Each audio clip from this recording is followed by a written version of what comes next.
Hi, this is Judge Dodell, and we're going to talk today about what I refer to as the anatomy of a civil case.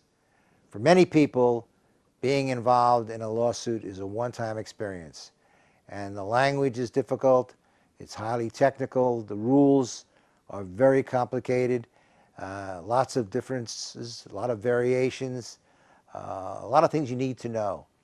But in the course of a very short YouTube video, I can't go into it in much detail, but I'm going to give you some basic terms so you have a basic understanding of what happens.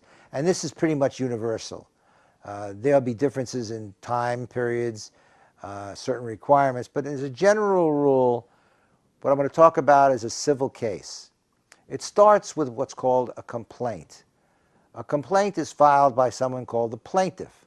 The plaintiff is a person seeking relief, monetary relief, equitable relief, or other relief.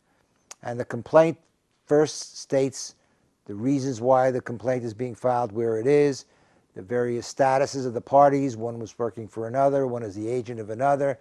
They are located in a particular location. That's included in the complaint. And then there are a statement of facts. The facts outline all of the things that occurred which justify the filing of the complaint. And that can be very detailed. I've seen complaints that have been 50, 60 pages long. Some are very short. Very simple breach of contract. You just allege the contract, what happened, and you didn't get paid. And then, of course, there's the discussion of the law which should apply. And the lawyers go out and do the research, put in case authorities, because as I've said before, the law operates on something called stare decisis, meaning precedent.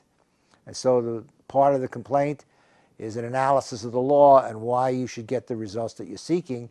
And the conclusion is the assertion of damages. Damages are how have you been hurt by the other side's conduct. And for the other side, after they've been served with a complaint, and there are several different types of complaints, one is signed and the other is not. One is called a verified complaint and the other is not. Verification means you're swearing under penalty of perjury, and unverified is not. The defendant files what's called an answer, generally. An answer denies all the allegations and asserts what's called affirmative defenses. Statute of limitations is one. Doesn't state a cause of action is another. That you're not entitled to any justified damages. All these are in an answer. Or the defendant can file something called a demur, which attacks the complaint. It says it's fatally inefficient or insufficient to meet a cause of action required by the statute. That's a demur. Rarely do they go anywhere, but sometimes they do. And I don't believe in demurs most of the time because all it does is educate the plaintiff that they made some mistakes and they just fix it. And then there's the possibility that if you've been wronged and you got sued, you sue them back. And that's called either a cross complaint or a counterclaim, depending on what court you're in.